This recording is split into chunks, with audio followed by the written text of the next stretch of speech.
Karenanya Rasulullah SAW menyebutkan ada orang-orang yang akhlaknya top tapi masuk neraka jahanam. Contoh seperti Abu Talib. Abu Talib akhlaknya apa yang kurang baik? Mengurus anak yatim. Kata Rasulullah SAW, ana wa kafilul yatim fil jannah kahataini. Aku dan pengurus anak yatim di surga seperti ini, dekat, kata Nabi SAW. Apalagi anak yatim tersebut ternyata Muhammad SAW. Kemudian dia rela mati untuk membela ponakannya Muhammad. Siapa yang lebih baik dari Abu Talib? Antum saja jasanya tidak sebesar jasanya Abu Talib. Tapi Abu Talib di neraka jahanam. Ya. Dahdahin fi dahdahin minan nar. Dia berada di neraka jahanam yang paling ringan. Kalau apinya kena kakinya maka otaknya mendidih, kepalanya mendidih.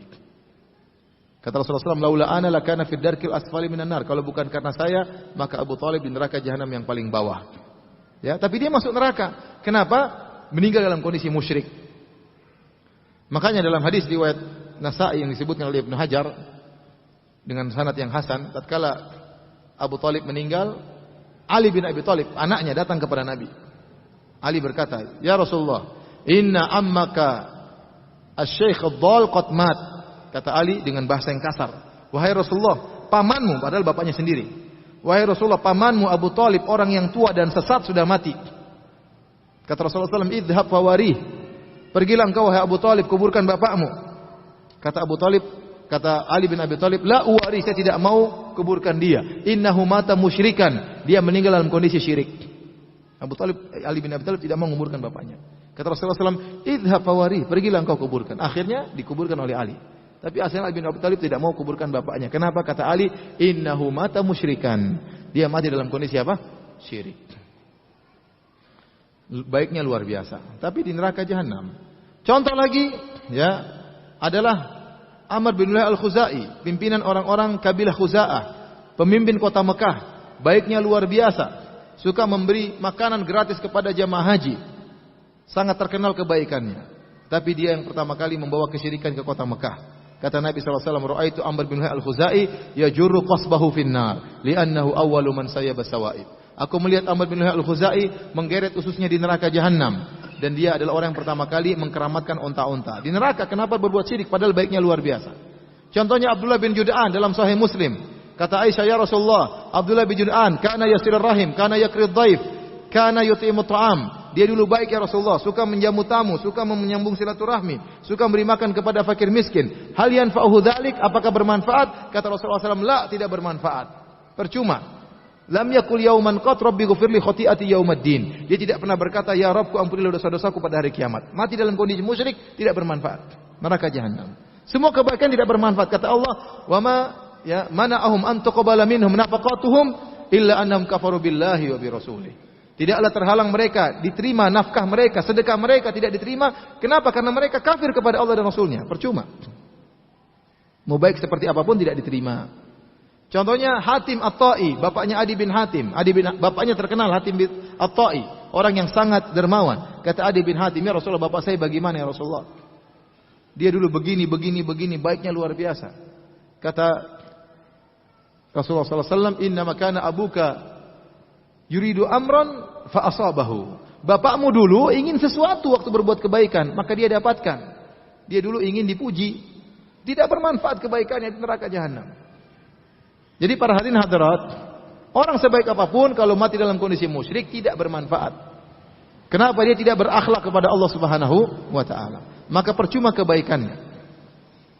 Adapun orang-orang liberal, mereka menyatakan agama hanyalah sarana. Tujuan utama adalah akhlak mulia. Ini salah, ini kaidah yang keliru. Kita katakan yang tujuan utama adalah tauhid, mengesahkan Tuhan. Kalau tidak mengesahkan Tuhan, percuma semuanya, tidak ada manfaatnya.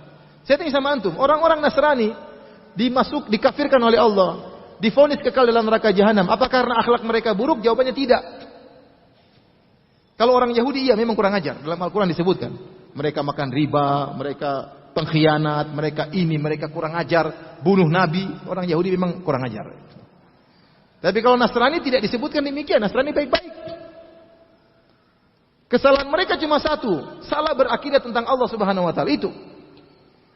Karena mereka menganggap Allah punya anak, atau mereka menganggap Allah satu dari yang tiga. Makanya semua keyakinan orang Nasrani dikafirkan oleh Allah. Di antaranya mereka menganggap Allah punya anak. Jadi orang Nasrani punya 3 keyakinan. Mereka khilaf. Yang satu meyakini Allah itu adalah Isa itu sendiri. Paham? Allah itu Isa. Yang kedua, Isa adalah anak Allah. Paham? Yang ketiga, Allah dari satu yang 3. Trinitas. Allah itu adalah Allah, Isa dan Ruhul Kudus, satu kesatuan.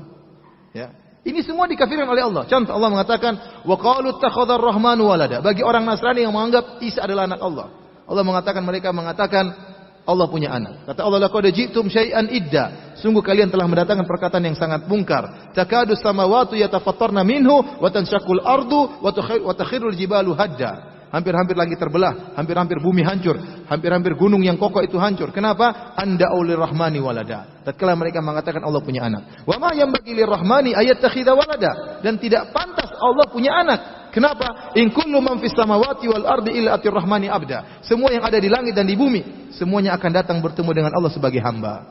Semuanya hamba. Malaikat Jibril yang dekat dengan Allah, hamba Allah. Nabi Muhammad yang dekat dengan Allah, hamba Allah. Apalagi Nabi Isa, hamba Allah. Kenapa ente bilang Nabi Isa anak Allah? Allah murka. Allah turunkan surat Al-Ikhlas, "Qul huwallahu ahad, Allahus samad, lam yalid wa lam yulad." Gara-gara berkeyakinan orang Nasrani dikafirkan oleh Allah, dikekalkan dalam neraka, bukan masalah akhlak, masalah akidah. Mereka mengatakan Allah punya anak, atau keyakinan kedua Allah adalah Isa. Kata Allah, "Laqad kafara alladziina qalu innallahu wal masih ibnu Maryam." Sungguh mereka mengatakan Allah adalah Nabi Isa. Allah kafirkan mereka. Atau mereka mengatakan Allah satu dari yang 3, Trinitas. Laqad kafara alladziina qalu innallaha tsalitsu tsalatsa. Sungguh telah kafir orang yang mengatakan Allah satu dari yang 3. Jadi, meskipun orang berakhlak mulia, tapi kalau salah berakidah tentang Nabi Isa dengan Allah, maka dikafirkan. Neraka jahanam. Ratu Bilqis apa kurang baiknya? Ratu Bilqis baik atau tidak? Baik. Rakyatnya makmur, dia hidup tentram. Rakyatnya sama dia menyembah matahari. Ya. Apa urusannya? Nabi Sulaiman ngurus, kirim surat, masuk Islam, kalau enggak saya perang.